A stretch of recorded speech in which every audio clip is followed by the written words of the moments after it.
The canteen hit Belle Hadley's cracked and bleeding palms before she even realized the man had moved.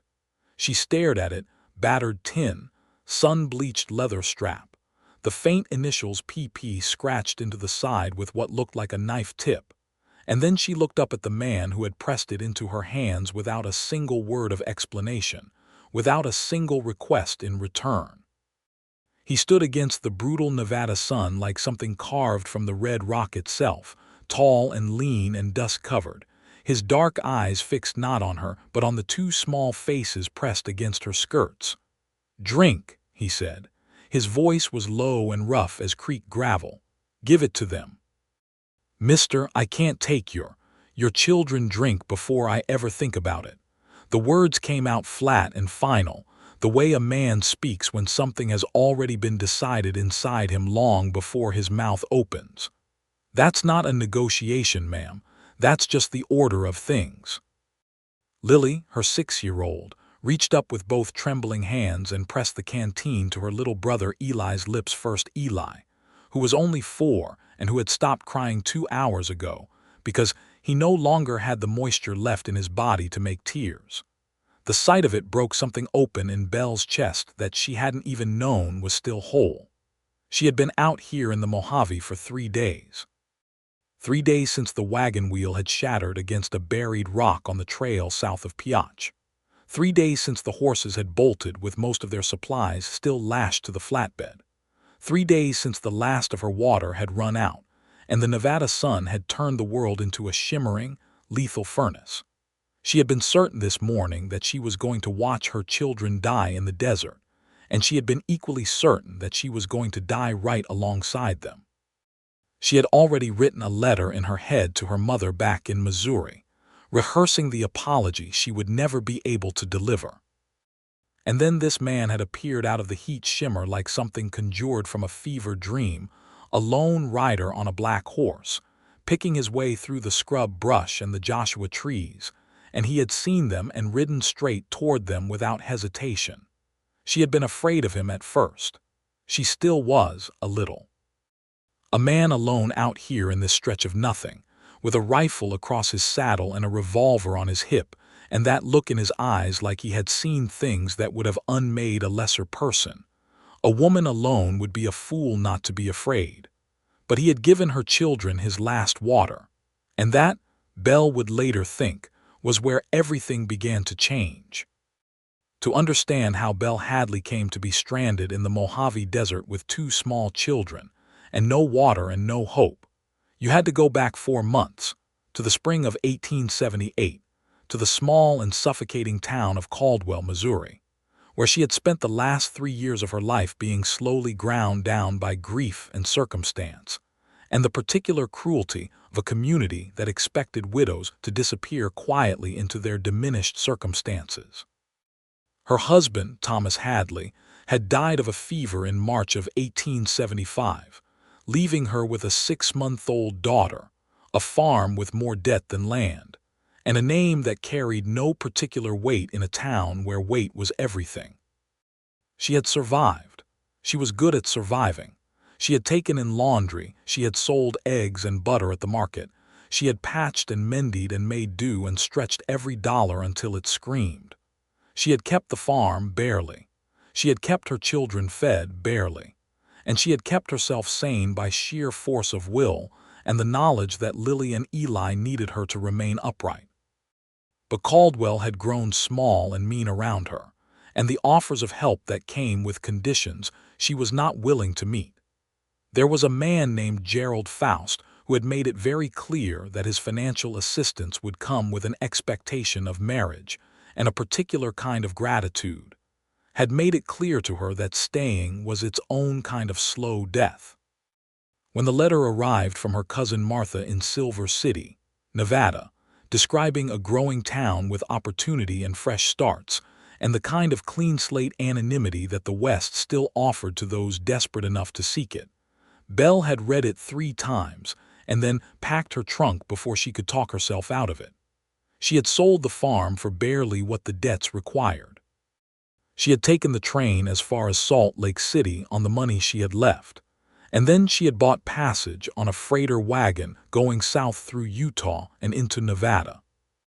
The freighter had dropped her at Piotch with her trunk and her children, and a vague set of directions towards Silver City that had seemed adequate at the time. They had not been adequate. The wagon she had hired in Piotch had been driven by a man named Cooper who had been more optimistic about desert travel than experience warranted.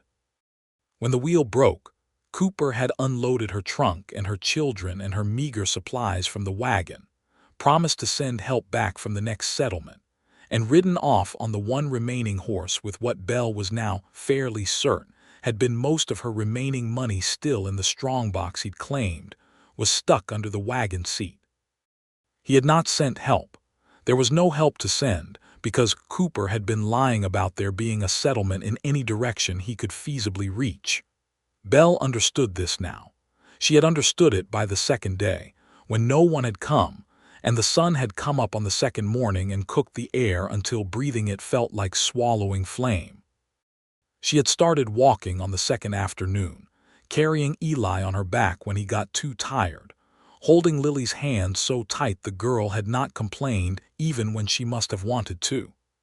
They had walked until dark, and then sheltered under the overhang of a red rock formation that provided maybe 6 feet of shade. They had slept in exhausted, dehydrated fragments. On the third morning, Belle had looked at her children and had made herself the kind of promise that a person only makes when they have truly run out of options. She had promised herself she would not cry in front of them. She would keep walking until she could not walk anymore, and she would be pleasant about it, and she would tell them stories to keep their minds off the heat, and she would not let them see her fear. She had been keeping that promise with everything she had when the rider appeared. His name, he told her sitting on his heels in the thin shade of a cluster of Joshua trees, while her children slowly rehydrated on the last of his water, was Patrick Prescott. He said it the way a man says a name he is not entirely sure belongs to him anymore, like he was testing the sound of it. "Where are you headed?" he asked. "Silver City." She watched Eli press the canteen to his lips a second time, and the relief she felt was so acute it was physically painful, like blood returning to a limb that had gone numb. "I have a cousin there." Patrick nodded slowly. He did not look at her with the prying curiosity she had learned to expect from men who encountered a woman alone in difficult circumstances. He looked at the horizon, then at her children, then at the ground, with a kind of deliberate restraint that she noticed and was grateful for. "Silver City is 2 days' ride from here," he said. On foot with children in this heat, he didn't finish the sentence.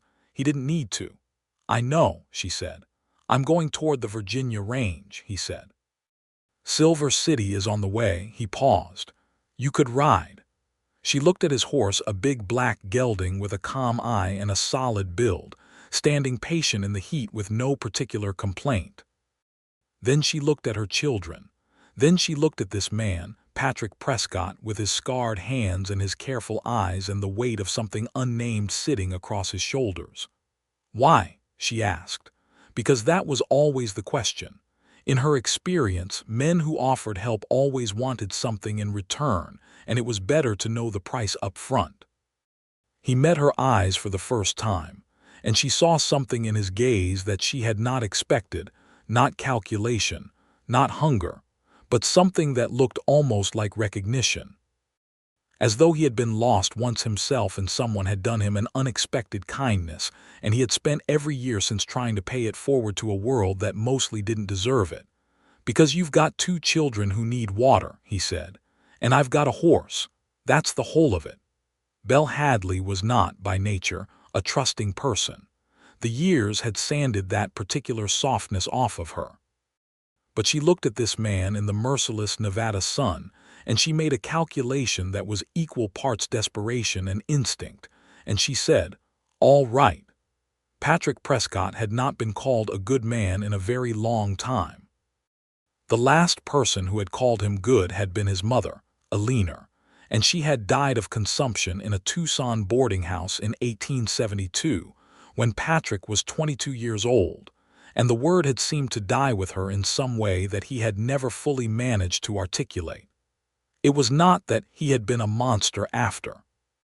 It was more that he had spent the years since doing the kinds of things that men do when they have lost the only person who believed in their fundamental decency, and none of those things had reinforced the description.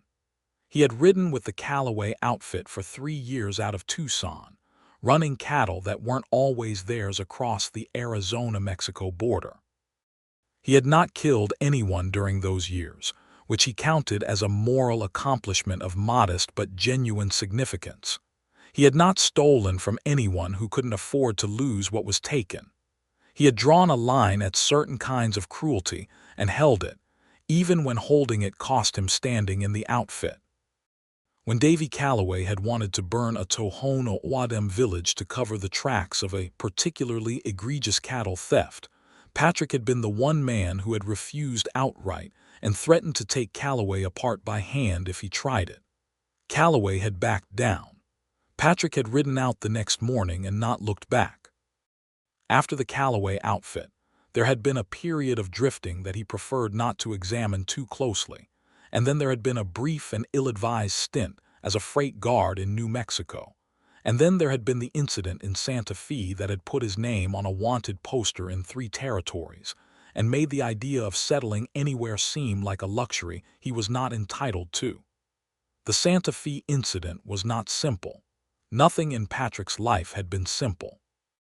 What it amounted to was that he had shot a man named Cord Ruiz in a situation that looked, to everyone who had not been present at the actual moment of it, like murder, but which had in truth been the only option that prevented Ruiz from killing an unarmed man and his wife in a street in broad daylight.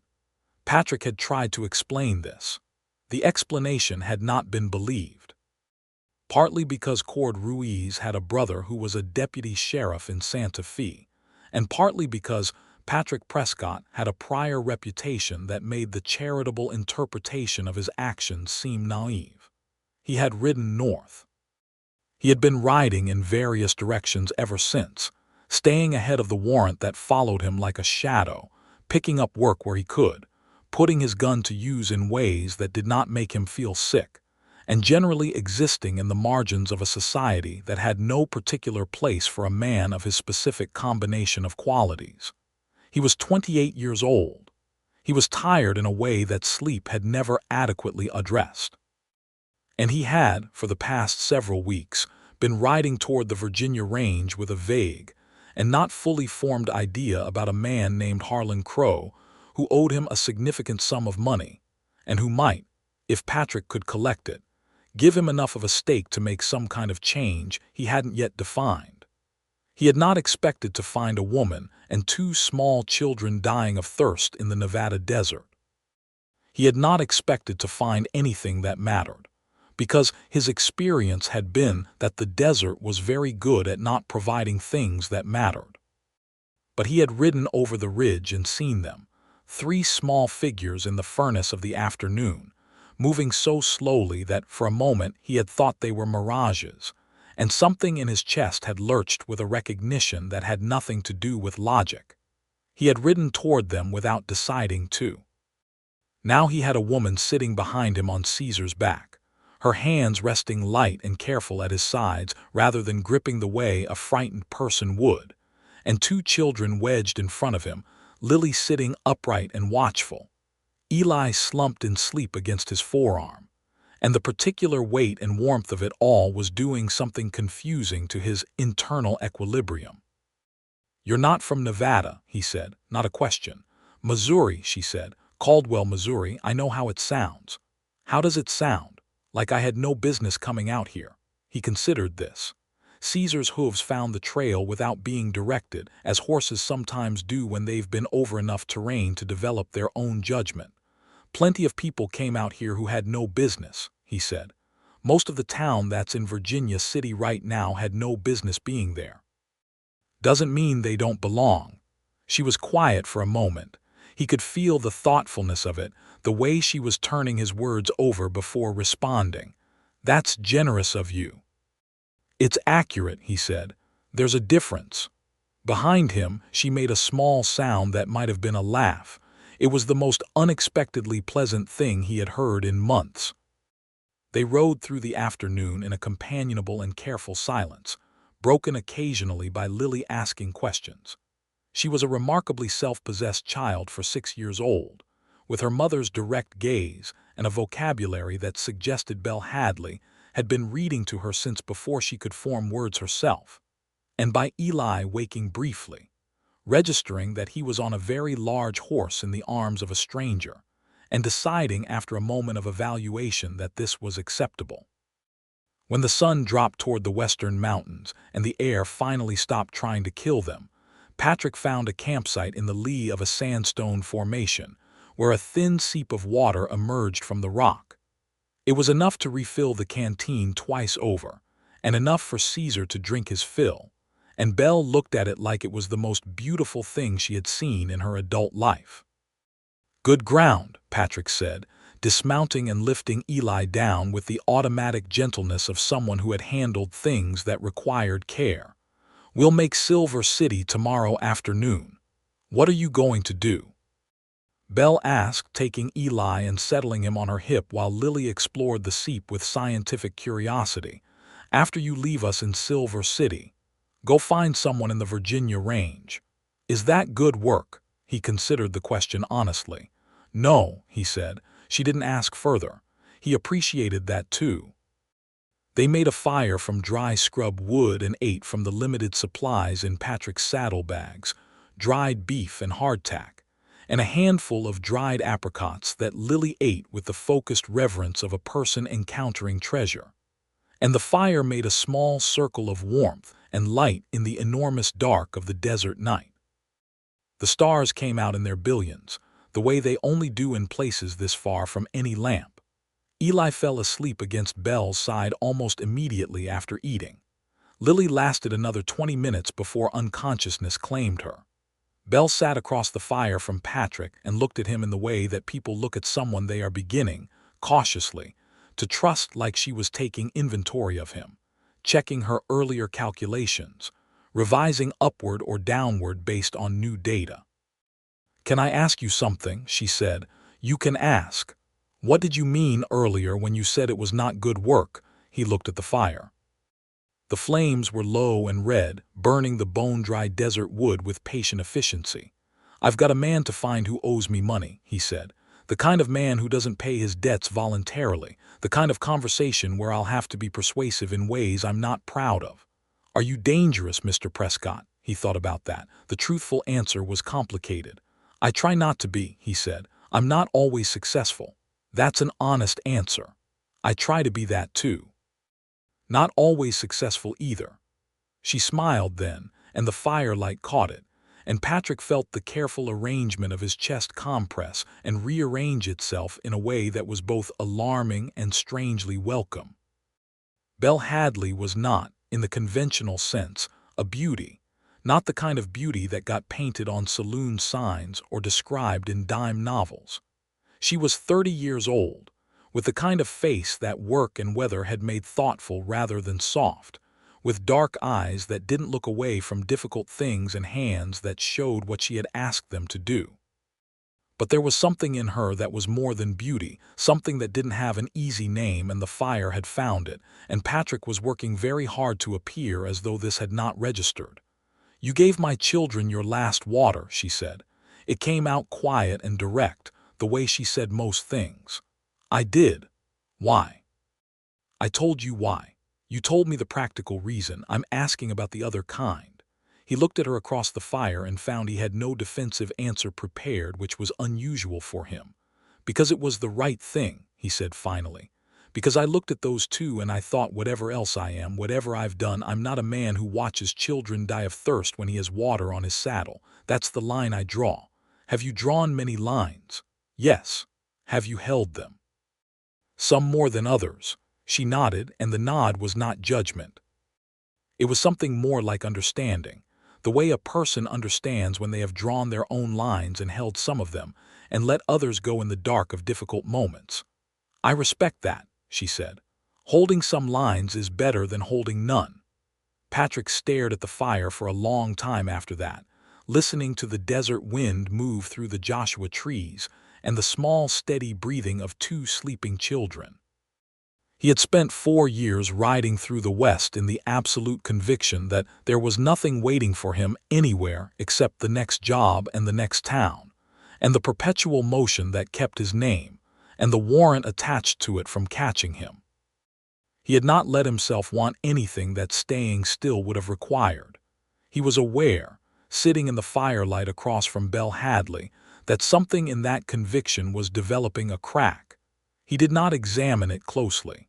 He banked the fire and rolled out his bedroll at the edge of the camp, and was asleep before the implications could pursue him into unconsciousness. He was not asleep long enough.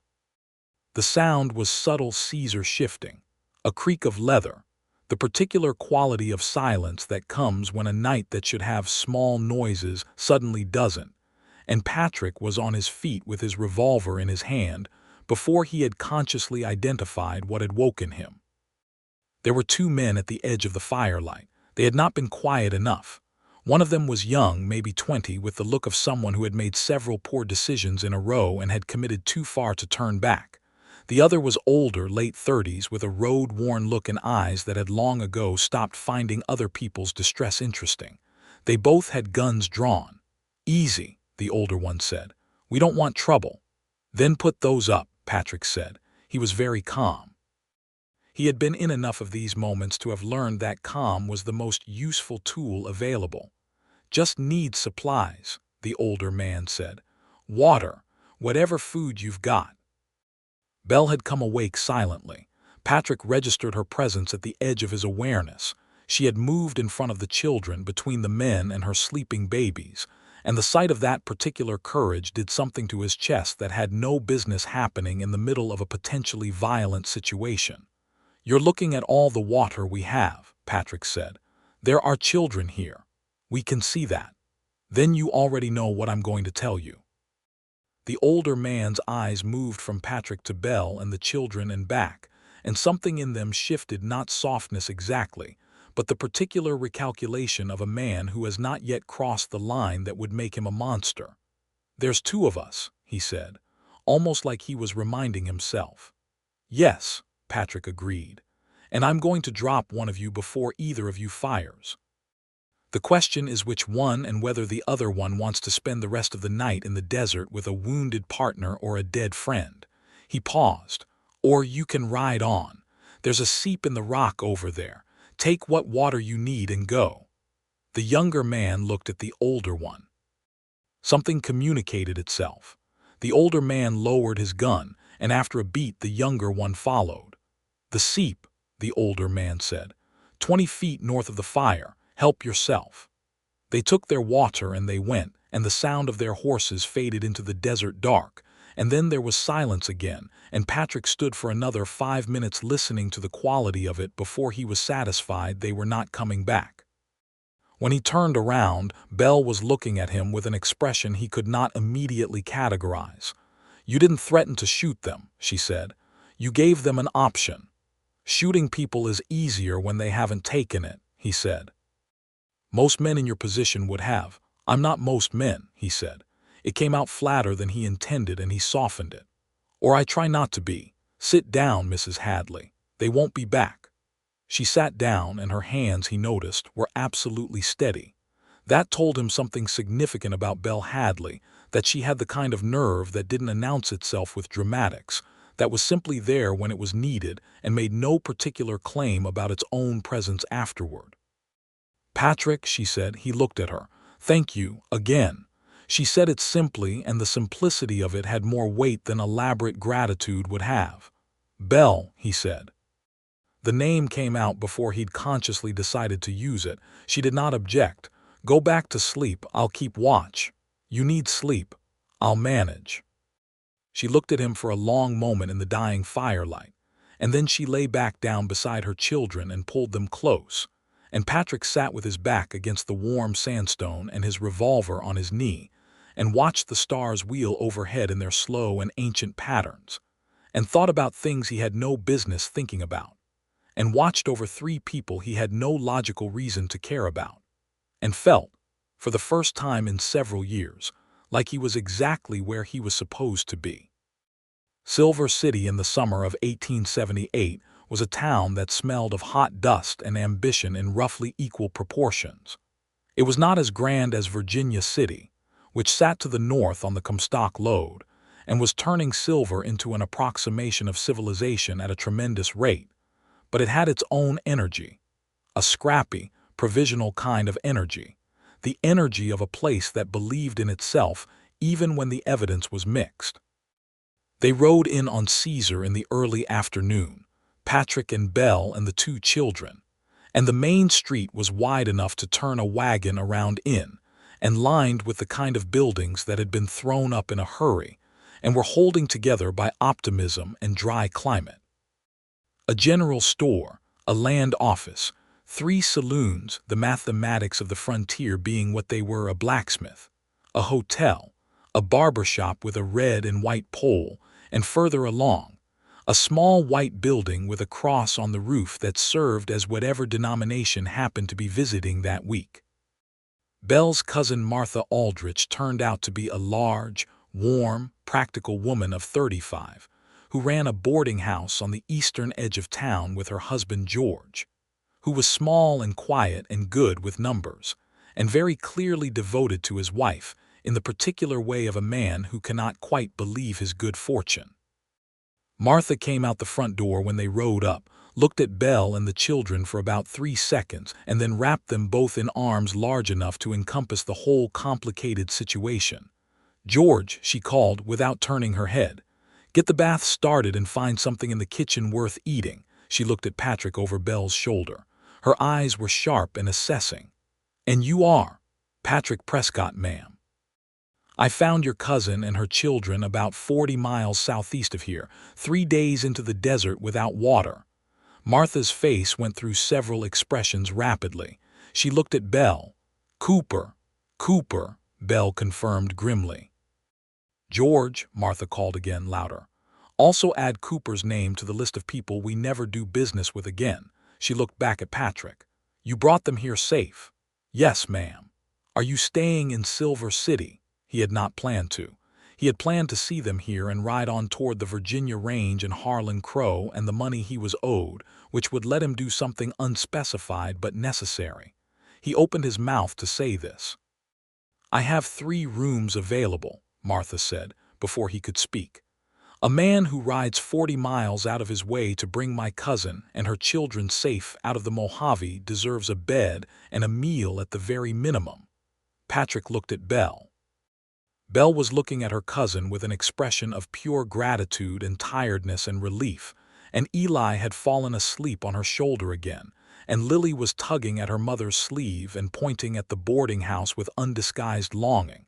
He did not look at the scene for long, because looking at it for long was dangerous. "One night," he said. "Thank you, Mrs. Aldrich." One night became 3. It became 3 because on the evening of the first night, as Patrick sat on the boarding house porch with a cup of coffee that was genuinely excellent, Martha Aldrich ran an institution that took its hospitality seriously. He overheard a conversation in the street between 2 men that put his immediate plans on hold. The men were talking about Harlan Crow. The name caught him the way a hook catches a fish, sudden, involuntary, and somewhat painful. He set down his coffee and listened without appearing to listen, which was a skill he had refined over years of necessity. Harlan Crow was in Silver City, had been for 2 weeks, was apparently involved in some scheme related to a mining claim in the Virginia range that he was trying to sell to investors in town. He was staying at the Nevada Hotel on the main street, 3 buildings down from the saloon with the blue door. Patrick sat with this information for a long time. He could go collect his money now. The confrontation would be unpleasant. Harlan Crow was a man who made things unpleasant by nature, but it would be straightforward, and then Patrick would have his stake, and his reason for being in Silver City would be concluded, and he could ride out before he did anything inadvisable. The inadvisable thing was standing in the doorway of the boarding house in a clean blue dress that Martha Aldrich had loaned her. Her dark hair brushed loose for the first time since Patrick had seen her. A little color back in her face from a full day of eating and drinking and resting. Looking at the evening sky, with an expression of tentative, careful hope that made her look simultaneously younger and more beautiful than anything he had encountered in years. Belle turned and saw him on the porch and came out and sat in the other chair and accepted a cup of coffee from the pot he had brought out and said nothing for a while. And the silence was one of those silences that two people can share only when they have been through something together and come out the other side. "Martha says Cooper is known for what he did," Belle said eventually. "Running travelers out into the desert with their gear and their trunks and pocketing their money. Has anyone reported him? To who?"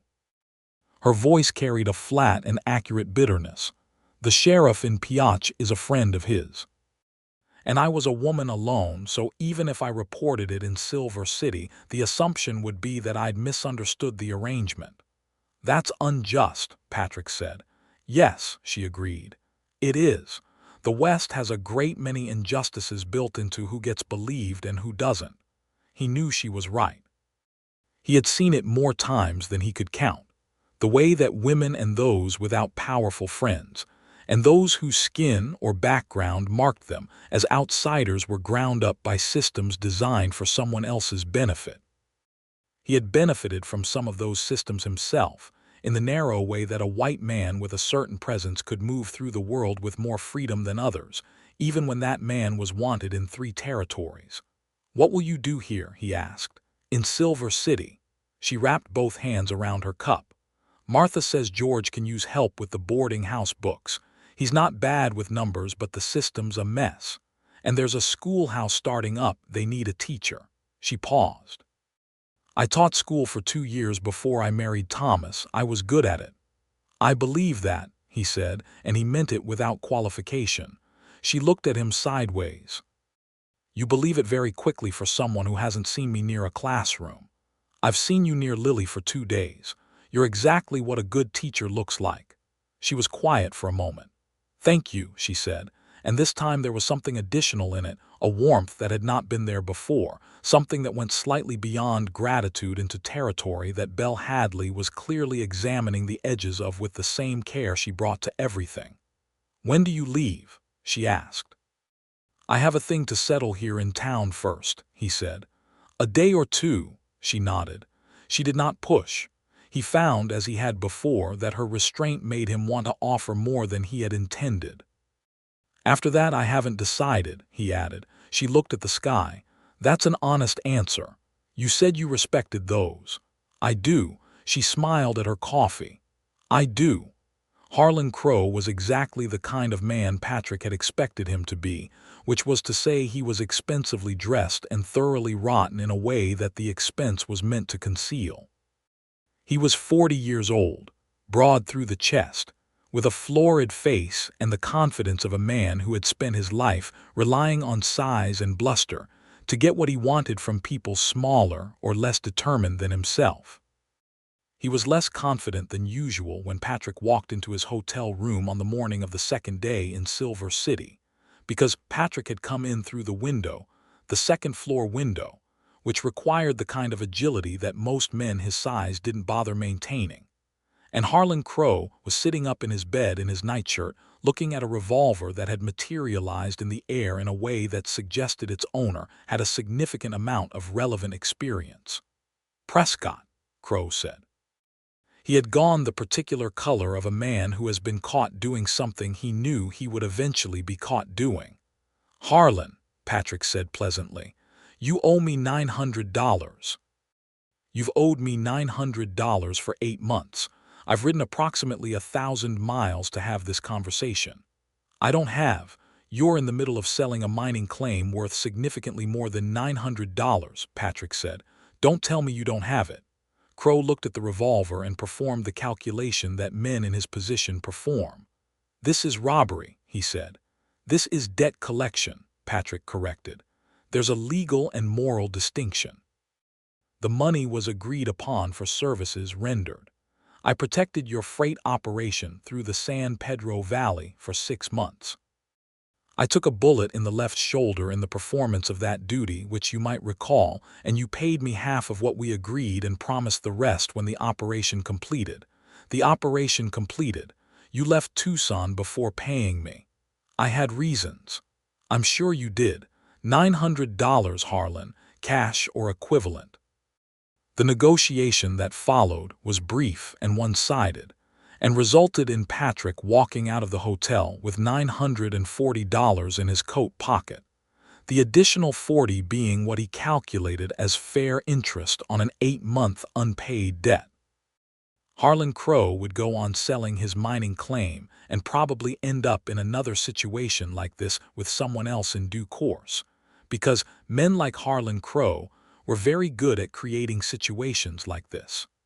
Patrick had no illusions about having improved the world's moral landscape. He stood on the main street of Silver City in the morning sun with more money than he had held in one place in several years, and no clear idea what to do with it that didn't involve riding toward a horizon he hadn't yet identified. The school board, it turned out, was meeting that afternoon in the church building. He learned this from Lily, who was sitting on the front steps of the boarding house with a small slate board that Martha Aldrich had produced from somewhere, carefully copying the letters of the alphabet with the focused intensity of a person who understood that knowledge was serious business. "Mama is in there talking to the men about the school," Lily said, without looking up from the slate. "She's been in there a long time." Patrick sat on the steps beside her. "What have you got there?" "My letters." She held up the slate. The alphabet was reproduced in careful, slightly uneven capitals, each one given its due attention. "Mama taught me all of them. I know all the sounds, too." "Can you read?" "A little," she said with honest precision. "Not big books yet, but Mama reads me the big books and she always shows me where the words are so I follow along." She tilted her head at him with the unsettling directness of children who have not yet learned that certain observations are impolite. "Do you read?" "I do." "My papa didn't," she said matter-of-factly. "Mama taught him, but he was slow at it. She didn't mind. She said everyone learns at their own pace." She returned to her letters. "Do you think Mama will get the school?" "I think it would be a mistake not to give it to her," he said. Lily considered this. "She's very smart," she said. "And she's good at explaining things so they make sense. And she's not mean when you make a mistake. She just helps you do it again." Patrick looked at the church door. "Those are the qualities," he said. "The school board did give Belle the position." She came out of the church building with two men who were shaking her hand and looking like they understood they had gotten a good deal. And she saw Patrick on the steps, and the expression on her face went through several quick evolutions: surprise, pleasure, and then a kind of careful moderation of the pleasure that he recognized as the instinct of a woman who had learned not to want things too visibly. "You stayed," she said. "I had business in town," he said. "Is it concluded?" He thought about the money in his pocket, about Harlan Crow sitting unhappily in his hotel room, about the $940 and the fact that he had no particular place it needed to go. "Yes," he said. "Then you'll leave." It wasn't a question exactly. It wasn't quite a statement either. It was a thing left open at one end, the way you leave a door open when you're not entirely sure you want it closed. "I haven't decided," he said, the same thing he had said the night before.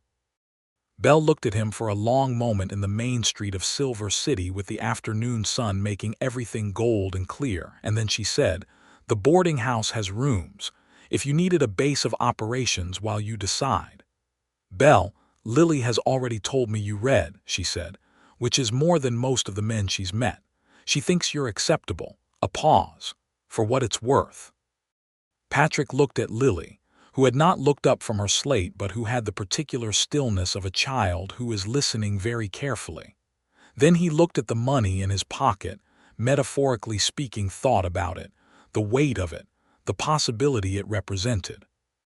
Then he looked at Belle Hadley standing in the afternoon sunlight of a town that was becoming something, in a life that was trying to become something, with two children who were trying to become something, and he felt the crack in his 4-year conviction about moving and not stopping begin to widen in a way that scared him and attracted him in equal and simultaneous proportion. "A week," he said, "to think things through." Belle smiled, and it was a real smile, the kind that doesn't calculate itself. "A week," she agreed. The week was, in retrospect, inevitable. Patrick was not a man given to self-delusion. He knew his own nature too well for that. And so, by the third day of the week, he had stopped pretending that what was happening was anything other than what it was. He was falling in love with Belle Hadley. He was falling with the particular speed and depth of a person who has been very careful for a very long time not to fall anywhere, and who discovers, when they finally slip, that all that careful hoarding of emotional distance has simply added velocity to the descent. She was extraordinary. He found new evidence of this every day in the most ordinary ways. She was up before dawn, had been since the desert had taught her to value the cool hours. She had Martha Aldrich's kitchen organized within 2 days in a way that George Aldrich pronounced the clearest thinking he had encountered. She sat at the kitchen table in the evenings and read to Lily from whatever Martha could provide. They found a battered copy of David Copperfield in the sitting room, and her voice doing the different characters was something that even the other boarders found reasons to drift near and listen to. She was funny, in a dry and unannounced way. She said things that were ostensibly observations and which were, examined from the right angle, genuinely witty, and she seemed to find it mildly amusing when people took a moment to catch up. She was patient with Eli, who was at an age that generated an endless series of minor catastrophes, with a patience that was not the exhausted martyrdom of a woman at her limit, but the genuine patience of someone who liked her children and found their developmental disasters interesting. She was honest about herself in a way that most people were not. She knew her own faults and named them without particular drama and worked on them without expecting applause.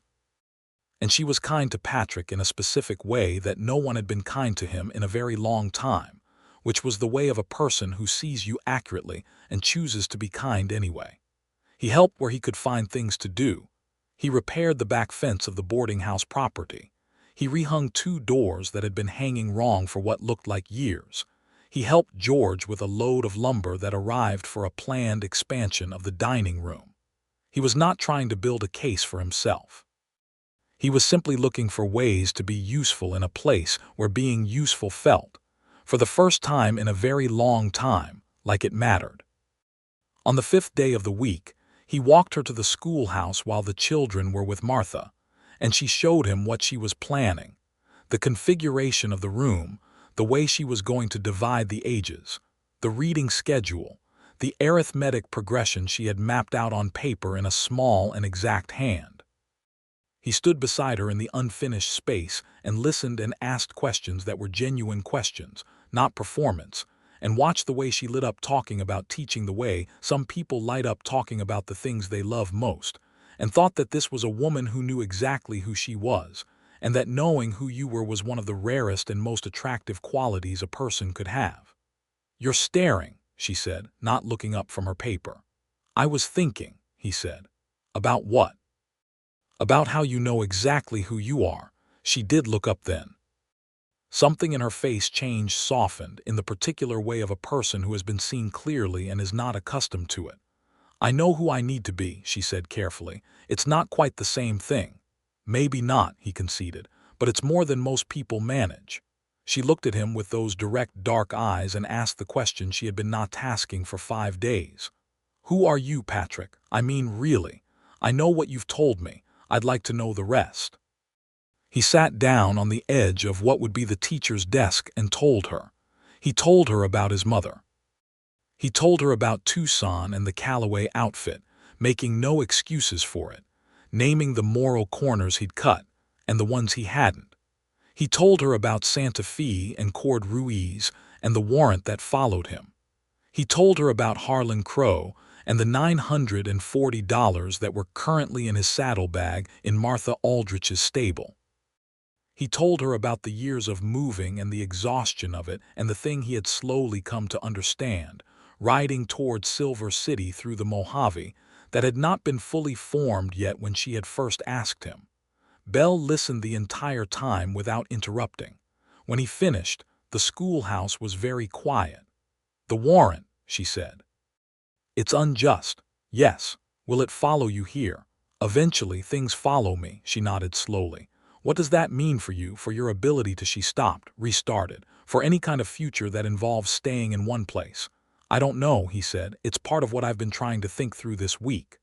The money, she said. Could it buy you something different? Could you pay someone to look into it, a lawyer, someone in Santa Fe, possibly, he said. I'd thought of that. It's a significant amount of money for a legal effort. But if you cleared your name, you could, she stopped again, and this time she looked almost exasperated with herself. I'm thinking ahead of myself, she said. I apologize. Don't, he said. I'm thinking ahead of myself too. I've been thinking ahead of myself all week. I just haven't said it out loud because it seemed, he searched for the word, presumptuous. Belle looked at him. The evening light was coming through the schoolhouse window at a low angle, catching the dust motes and turning the whole room amber. It would be very easy, she said quietly, to tell you to go. To say it's too complicated and you should move on and I should get on with building something here. That would be the sensible thing. Yes, he agreed. I've been sensible for 3 years, she said. It is exhausting. He laughed. It surprised him, a real full laugh, the kind he had not produced in long enough that the feeling of it in his chest was novel. Belle, he said. Patrick, she said. They looked at each other in the amber schoolhouse light, and the thing that had been building between them for 6 days was suddenly as present and undeniable as a third person in the room. He stood up from the edge of the desk and crossed the space between them, and she did not step back. When he kissed her, it was careful and complete, the kind of kiss that asks a question it already knows the answer to, but needs to hear confirmed. Her hands came up to his face, and she kissed him back with the same direct, unperformative honesty she brought to everything.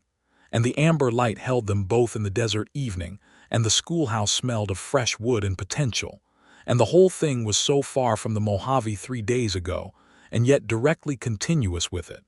A straight line from the moment he had pressed the canteen into her hands to this one. When they separated, she looked at him with eyes that were clear and decided. The lawyer, she said, use the money for the lawyer, right to Santa Fe. That's not, it's the most important thing, she said. If you can clear your name, you can stay. And if you can stay, she did not finish the sentence. She didn't need to.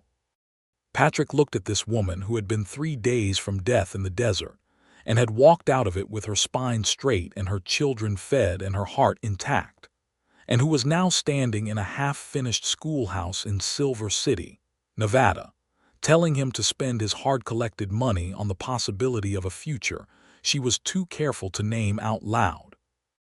And he thought that he had been an idiot of considerable magnitude to spend 4 years riding away from things when what he had needed was to ride toward this particular thing specifically.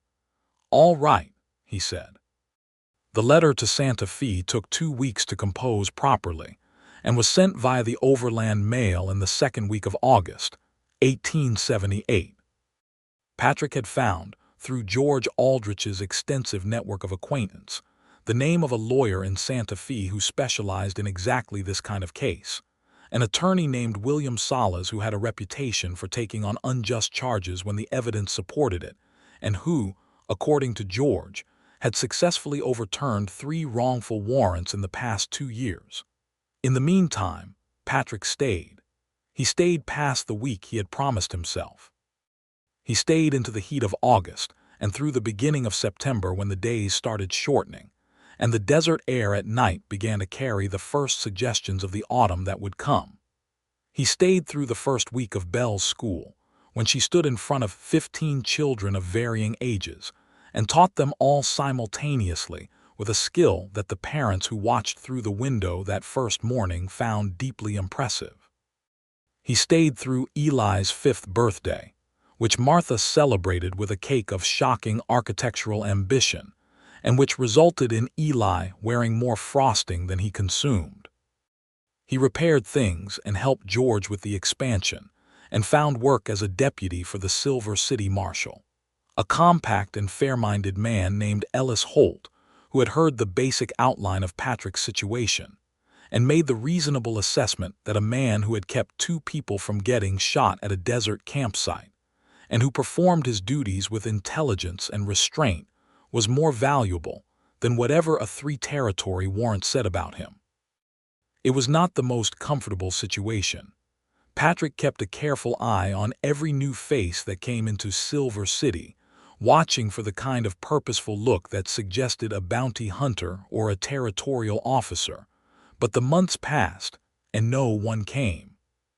He and Belle moved from the careful warmth of the schoolhouse kiss into something slower and more considered, because Belle was a thoughtful person, and because she had children whose stability mattered more to her than the speed of her own desires, and because Patrick, who had made significant decisions quickly before and not always well, was trying to practice a different way of doing things. They walked in the evenings after dinner when the desert air was bearable. They sat on the boarding house porch and talked for hours. They were, by the standards of Silver City in 1878, remarkably proper, which, given Patrick's prior history and Belle's general assessment of convention, was quietly amusing to both of them. But the feeling between them built as feelings do when they are genuine steadily, sustainably, with a depth that the speed of their initial connection had not diminished, but had merely begun. "You were going to tell me something," Belle said one evening in October, sitting on the porch with a quilt around her shoulders against the autumn chill. The children were inside, asleep. "What's something? You've had a letter face for 2 days, something from the lawyer." He had told her about William Sala's first response, cautious optimism, a request for all the details Patrick could provide, a list of witnesses he could try to locate. The most recent letter, which had arrived 2 days ago, was of a different kind entirely. "Sala's found the witness," Patrick said. "A man named Alvarez who was in the street in Santa Fe when Ruiz died. He saw the whole thing. He's been in Albuquerque for the past 2 years and he's willing to testify." Belle was very still. "That's... Salas thinks he can get the warrant dismissed. It'll go to a judge in Santa Fe probably in January, and Salas wants me to be there in person." He paused. "He's confident. He doesn't use that word lightly, apparently." She turned to look at him fully. In the lamplight from the window, her face was everything. "January," she said. "January." She reached across and put her hand over his. Her fingers were warm through the autumn cool, certain and direct in the way she was always certain and direct. "You'll go," she said. "And it will be resolved, and you'll come back. If the judge rules in my favor." "He will." She said it without wavering. "Because you're telling the truth and you found a witness who saw it, and justice occasionally gets to be just." She paused. "I have to believe that. Otherwise this whole territory is a story that only works for certain kinds of people." "It is often," he said honestly. "I know, but we fight for the times it isn't." She squeezed his hand. "Come back, Patrick." "Belle," he said. "I know," she said. "I know it all already. You don't have to say it yet, just come back." He looked at her in the lamplight and he said it anyway, because not saying it was its own kind of dishonesty, and he had decided to be honest. "I love you," he said. "I've been in love with you since approximately the 3rd hour of knowing you, which I acknowledge was very fast and I can't entirely account for." She laughed. The laugh was real and clear and warm, and then her eyes went serious and soft. "I know," she said again. "I've known for a while. I was waiting for you to be sure." She turned her hand under his so she was holding it back, fingers interlaced. "I love you too, Patrick Prescott," quite desperately, which is embarrassing to admit. "It's not embarrassing," he said. "No," she agreed after a moment. "It isn't, is it?"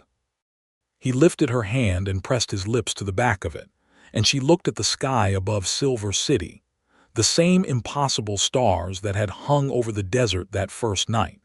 And they sat in the good silence of people who have stopped needing to say things quickly because they have the time now. They are making the time, and time is what this becomes. He asked her to marry him in November, in the schoolhouse after the children had gone home for the day, which seemed right because the schoolhouse was where things had become clear between them. He did not have a ring.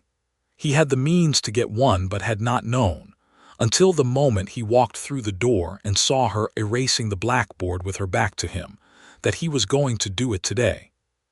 So he asked her without a ring, and she said yes without requiring one. And then she made him go immediately to the jeweler on the main street and buy one anyway, because she said a thing worth doing was worth doing properly. And the jeweler was a spare and precise man who had a simple gold band with a small turquoise setting that he said had been made by a Paiute craftsman in Virginia City, and which was, Belle said when she put it on, exactly right. "It is exactly right," she said, looking at it. "It's a good omen," Martha said loudly from behind them, because Martha had somehow been informed of this plan and was present in the jewelry shop without explanation. "Turquoise is for protection in the West." "Is that true?" Belle asked. "I have no idea," Martha said cheerfully, "but I choose to believe it."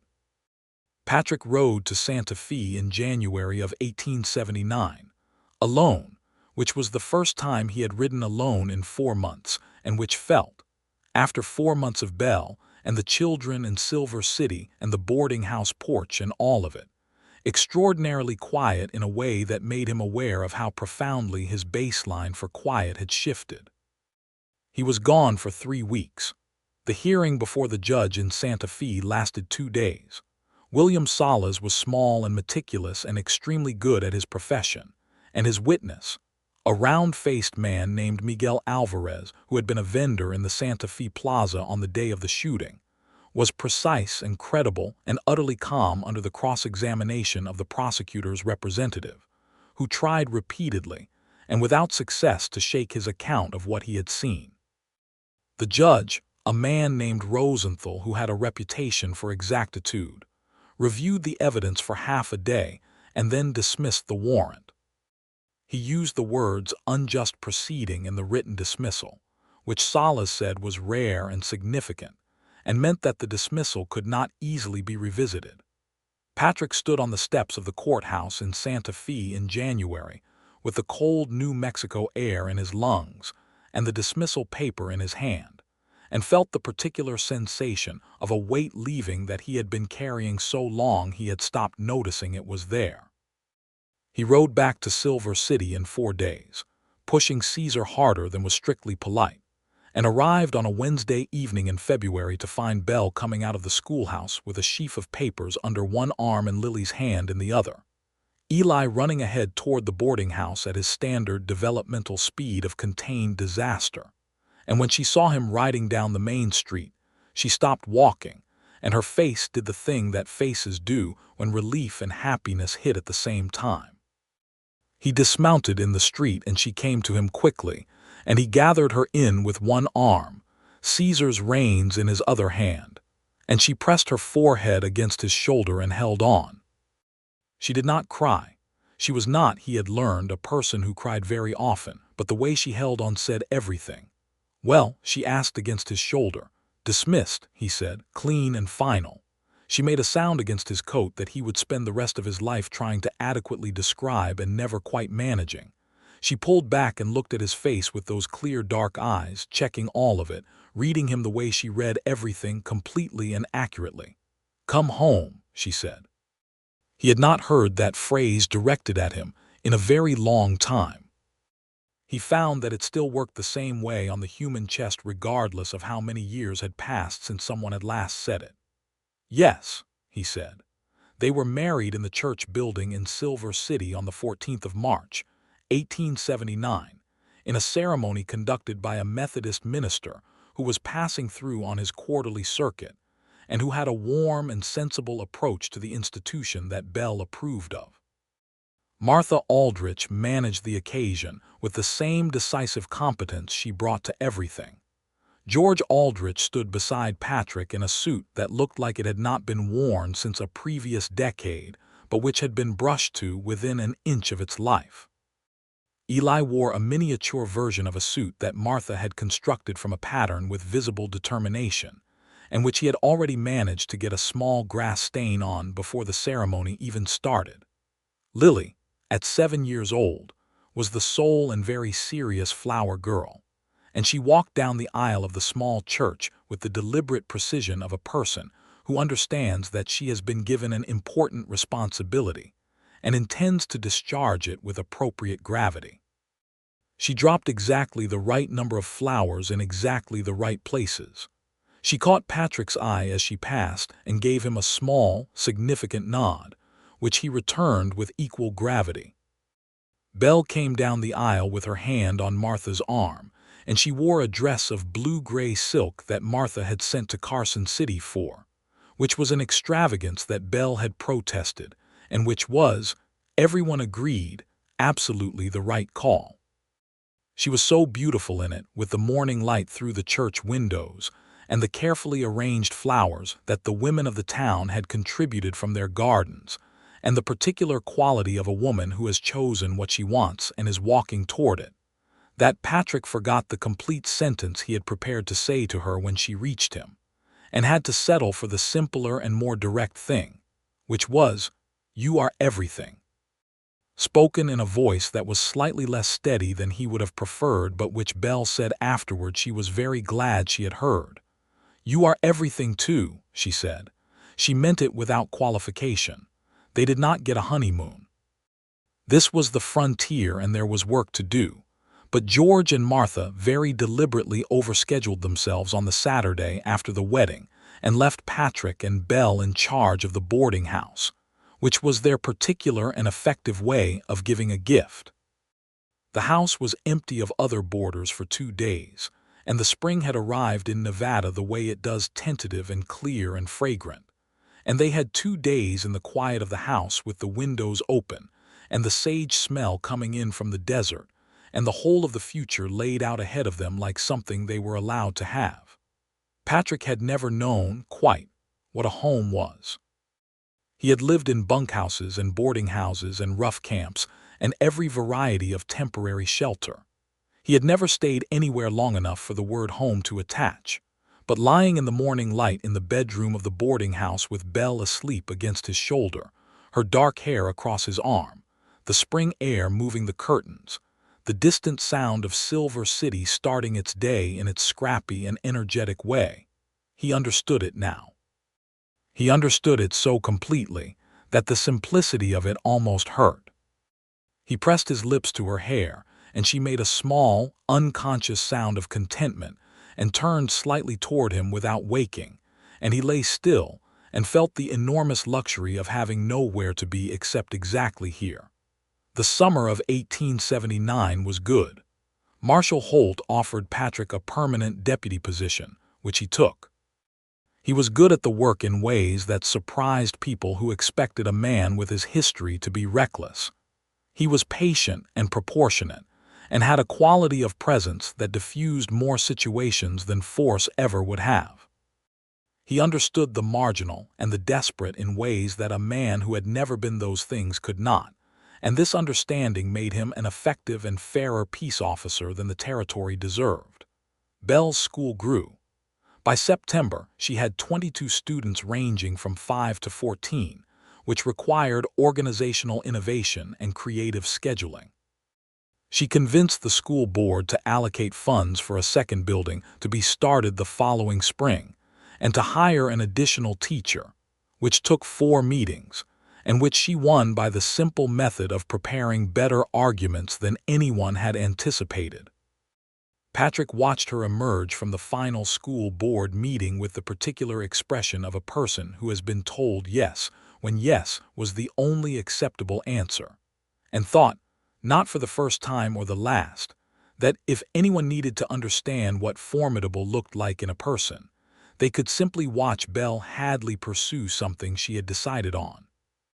Lily started 3rd grade level reading by the fall and demanded more challenging books, which Patrick sourced at considerable effort from a bookseller in Virginia City. He came home with a stack that included a volume of Shakespeare's selected plays and a copy of Jane Eyre that Belle looked at with the expression of a person seeing something they did not expect to have. "Where did you find this?" she demanded. "Virginia City," he said. "Is this all right?" She held it against her chest like it was a living thing and said, "Patrick, this is," and did not finish the sentence, but the not finishing was its own articulate response. Eli, at 5, began attending his mother's school and revealed himself to be a child of tremendous creative energy and moderate interest in sitting still, which kept everyone creative, and which Belle navigated with her characteristic unflappable patience. They moved out of the boarding house in October, into a three-room house on the eastern edge of Silver City that was modest and solid, and had a front porch facing the desert and a back garden, where Belle immediately began planning what she was going to grow come spring. Patrick built a bookshelf in the front room, which took him 2 weekends and several conversations with George about the proper angle of the supports, and Belle filled it within a month and declared it insufficient, and he built another one. These were the ordinary things. He had not known, until now, that ordinary things were what you wanted. He had chased extraordinary for so many years, the dramatic, the dangerous, the constantly moving, and here were ordinary things, and they were better than any of it. In December, Belle told him she was expecting a child. She told him in the evening after the children were in bed, sitting at the kitchen table with a cup of tea, matter-of-fact about it in the way she was matter-of-fact about most things, but with a careful watchfulness in her eyes that told him she was reading his response very closely. Patrick sat down across from her and looked at her for a long moment, and felt something that he was fairly sure was joy. A word he had used cautiously all his life, having had limited direct experience with the thing it described. "Are you well?" he asked, because that was first. "Yes," she said, "tired but well." Then he reached across the table and covered her hands with his. "Belle, this is the best news I've heard in my life." The careful watchfulness in her face dissolved. She exhaled. "I wasn't certain how you'd the best news," he repeated firmly, and he meant it with his whole self. She smiled, and it was the smile that was just for him, the one she didn't direct at the school board or the boarding house guests or even Martha, the one that came out only when she had stopped calculating and was simply herself in a moment. "I thought you might say that," she admitted. "I was almost certain, but almost isn't certain. It is now," he said. Their son was born in August of 1880, in the heat of the Nevada summer, in the bedroom of the house on the eastern edge of Silver City, with Martha Aldrich attending and George standing uselessly and anxiously in the kitchen making tea that no one needed. Patrick held Belle's hand through a labor that lasted most of a day, and which Belle endured with the particular grim determination of a person who has decided that the outcome justifies the process and intends to get there. The baby arrived in the early evening, howling with impressive conviction, and the midwife placed him in Belle's arms and then looked at Patrick with the expression of someone waiting to see what kind of man this would turn out to be. Patrick looked at his son, red and furious and perfect in the precise, complete way that new people are, and then he looked at Belle, who was exhausted and radiant in the way that women are in that specific moment, and he felt something crack open in him that had been sealed for a very long time, something that had to do with continuity and future and the possibility of building something that would outlast you. "What do we call him?" Belle asked. Her voice was rough with tiredness. They had discussed names, they had a list, but looking at this small and furious person, Patrick said the name that came to him from somewhere he hadn't entirely known was there. "James," he said, "James Prescott." Belle looked at the baby and then at him. "James," she said, "for your mother's family name. If that's all right." "It's more than all right," she said. "Come here." He sat on the edge of the bed beside her, and she leaned her head against his shoulder with their son between them and the Nevada evening coming through the window. And outside he could hear Lily's voice and Eli's answering it in the yard, and Martha's comfortable and loud presence in the kitchen, and Silver City going about its evening business beyond the fence. And none of it was what his life had looked like 4 years ago when he had been riding through the Southwest with a warrant on his head and no fixed point on any compass. He pressed his lips to Belle's hair.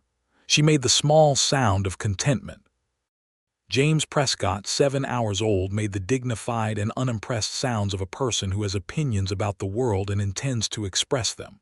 "Are you happy?" Belle murmured. "Belle," he said, "I didn't know what the word meant before." She laughed tiredly. "That's a very romantic answer. It's the true one." "I know." She turned her face up to his and kissed him once softly on the corner of his mouth. Me too, Patrick." Lily came in from the yard and stood in the doorway and looked at the baby with the assessing eye of a child who has been an only child, and then a child of two, and who understands the implications of a third. She was 9 now, tall and serious and reading at a level that made Belle privately gleeful, and she looked at James for a long, considered moment. "He's very small," she said. "You were small too," Belle said. "I don't remember that." "No one remembers being small," Patrick said. "That's why older siblings have to keep track of it." Lily looked at him. Something in her face did a very small, very controlled thing that in another person might have been a huge grin. "I can do that," she said seriously. Eli appeared at her shoulder. He looked at the baby with the wholehearted and immediate affection of a 5-year-old who has not yet developed the complicated feelings that Lily's careful assessment reflected. "Can I hold him?" he asked. "Tomorrow," Martha said from behind him, sweeping him back toward the kitchen with the authority of a woman who has managed this kind of moment before. "Tonight we let your mother sleep, and we eat the supper I have been cooking for the last 2 hours, which is getting cold while everyone stands in doorways." Patrick eased Belle gently back against the pillows, James still in her arms, and tucked the quilt around them both, and Belle's eyes were already closing.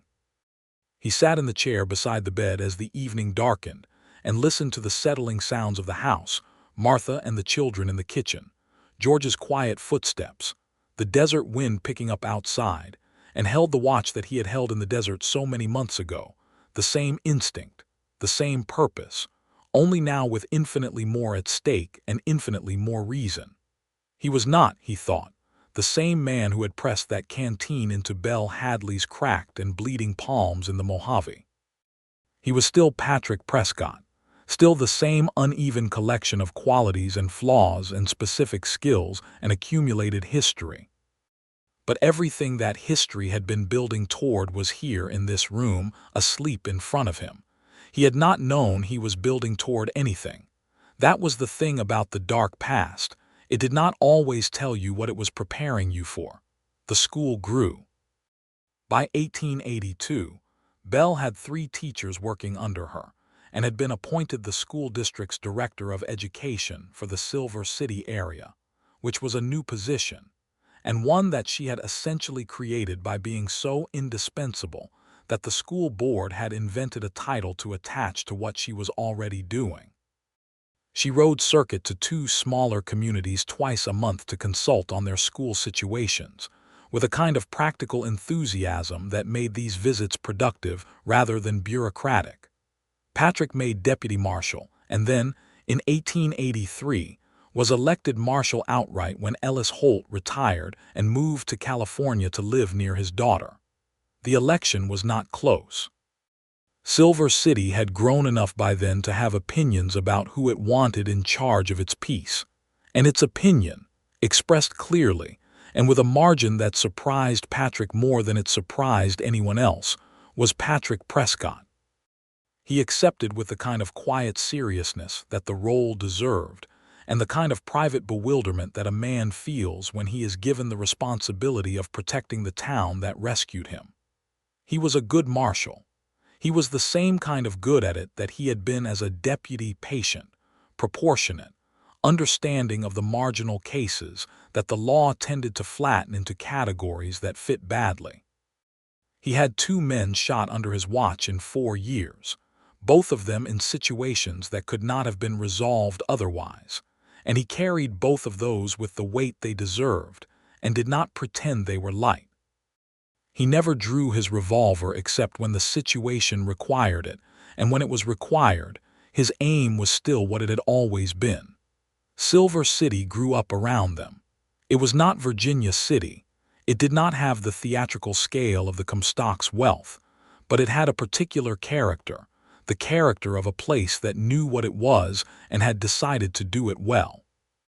New streets, a library that Belle championed into existence through 2 years of persistent public argument, a hospital in 1884 that arrived because 3 women in town, including Belle, formed a committee and went to the county and refused to accept no as a final answer. A proper rail connection in 1885 that changed the texture of the town in ways both welcome and complicated. James Prescott grew from a red-faced and opinionated newborn into a brown-eyed and opinionated 4-year-old who had his father's dark coloring, and his mother's direct and evaluative gaze, and his own completely individual personality, which expressed itself primarily through an interest in mechanical things that was both impressive and periodically catastrophic for the household's functional items. He dismantled a clock at the age of 4, examined its components with intense satisfaction, and was unable to reassemble it, which Patrick considered a fair trade for the education. Lily, at 13, was reading university-level texts and corresponding with a professor in San Francisco about mathematics, having discovered geometry with the delight of a person who finds a language that makes sense.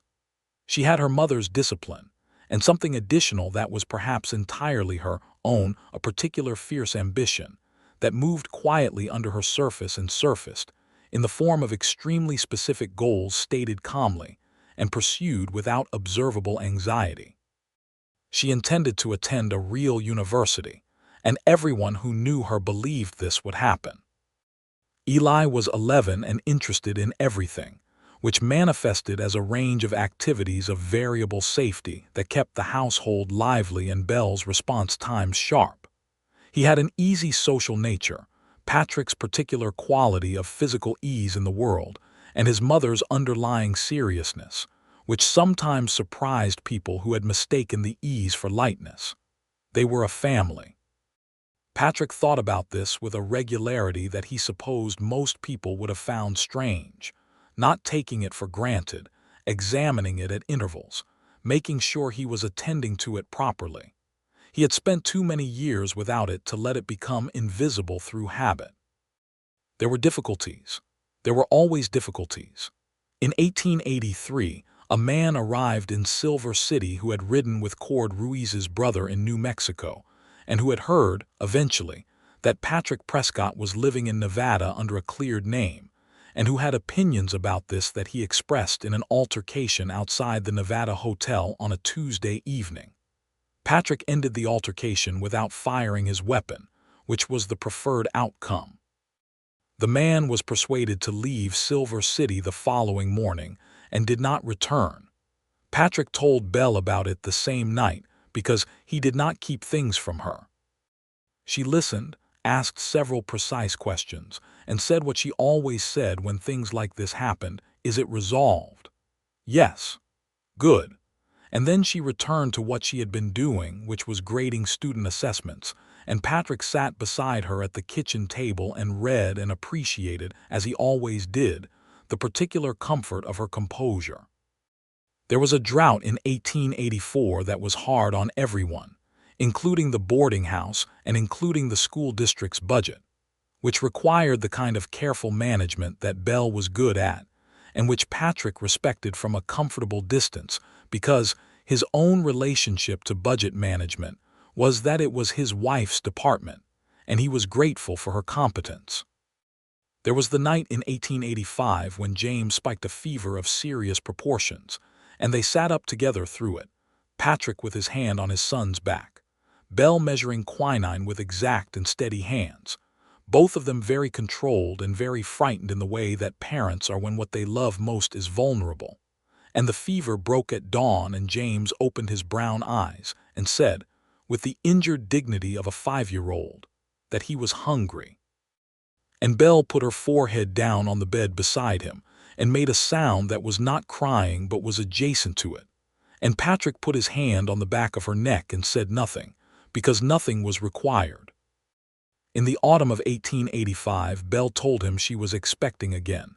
She told him the same way she had told him the first time at the kitchen table, evening tea, matter of fact and watchful.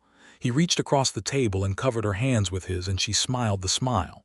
"Are you all right?" he asked. "I'm very well," she said. "Tired, but I'm always tired." "Because you do approximately 4 people's work." 3 people's work, she corrected. "I've gotten more efficient," he laughed.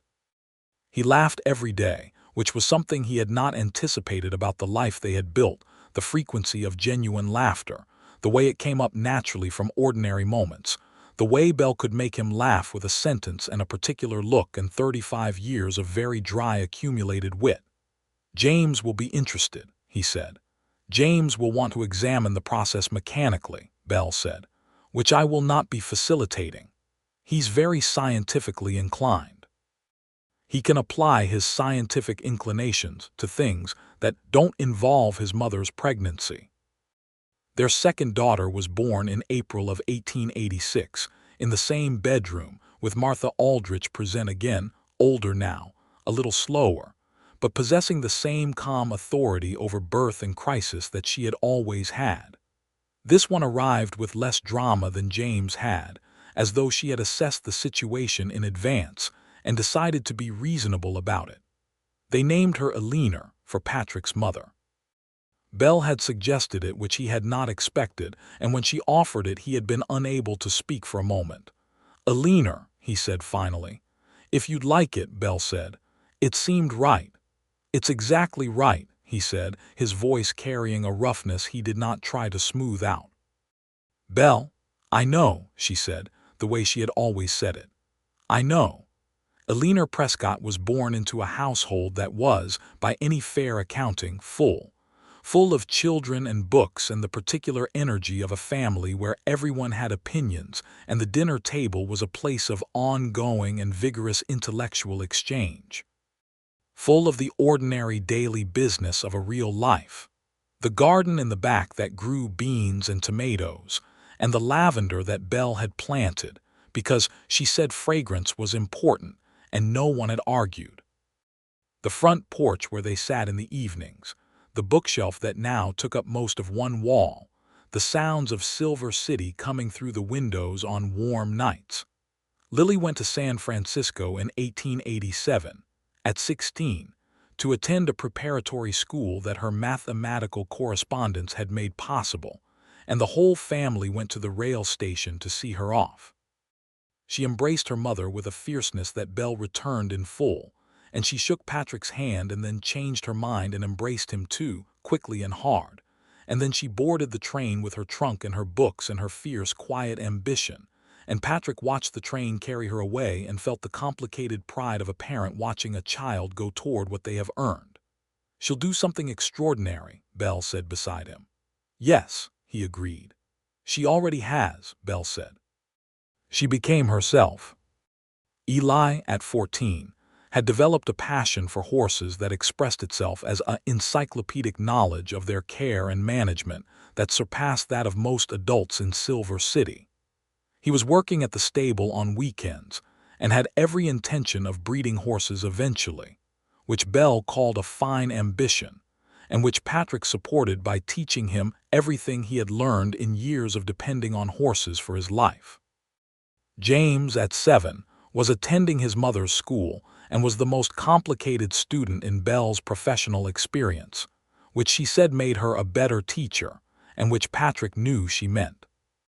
Eleanor, at 1, was at the stage of discovering the world by the method of putting it in her mouth, and everyone had opinions about this. The house was full. The town was real. The life was, he searched for the word sometimes still, in the habit of a man who had once not had one, the life was his. Unambiguously, irreversibly his. Not something he was moving through on the way to somewhere else. Not a temporary arrangement that could be dissolved by the next warrant or the next job or the next horizon that needed to be ridden toward. Home. That was the word. He had learned it late, in the Mojave Desert, pressing a tin canteen into the cracked palms of a woman he had not yet met, and it had taken him through everything that followed to arrive at the understanding of it. But he was here. He was entirely, permanently, gratefully here. One evening in the September of 1887, Patrick sat on the front porch of the house on the eastern edge of Silver City and looked at the desert. The sun was going down behind the mountains, and the sky was doing what Nevada skies do at that hour, turning colors that painters had tried and failed to reproduce, the particular deep orange and rose and violet that existed only out here, only in this light, only in this place. Belle came out with 2 cups of coffee and sat beside him and handed one over and looked at the same sky.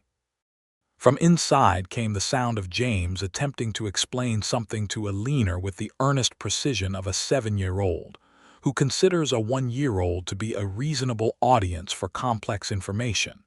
Eli was at the stable. Lily was in San Francisco. Martha and George were 3 blocks away and would be coming for Sunday dinner as they did most weeks. "Do you ever think about the desert?" Belle asked. He knew which desert she meant. The Mojave in July in 1878, 3 figures in the furnace. "Sometimes," he said. "Do you regret it, coming toward us?" He looked at her. She was looking at the sky, the particular profile of her face in the amber light, the few silver threads in her dark hair that had come since James was born, the turquoise ring that she still wore every day, the same ring from the jeweler in Silver City, the Paiute craftsman's work protection. "Belle," he said. She looked at him. "What I regret," he said, "is every year before that moment, because it means I got here later than I should have." He paused. "I would have ridden toward you in any desert. I would have done it from any distance." She looked at him for a long and quiet moment. Her eyes were clear and direct in everything. "I know," she said. She always said that. "I know Patrick." She leaned her head against his shoulder, and they watched the Nevada sky go through its colors, and the desert spread out below the town in all its ancient and indifferent beauty. And from inside the house came the sound of James's continuing explanation and Alina's enthusiastic and monosyllabic responses. And somewhere in Silver City, a dog was barking at something, and a horse was going by on the main street, and the whole great western country was doing what it did, being immense and real and ongoing. A place where people arrived with nothing and built things that lasted, where fortunes were made and lost and made again, where injustice was common and justice was sometimes possible, and the fight for the sometimes was worth the years it took. He had been a man without a fixed point on any compass. Now the compass had one direction, and it was this: here, this woman, these children, this porch, this life. The canteen had been empty when he reached Silver City. Everything since had been the filling of it. He pressed his lips to her hair. She made the sound.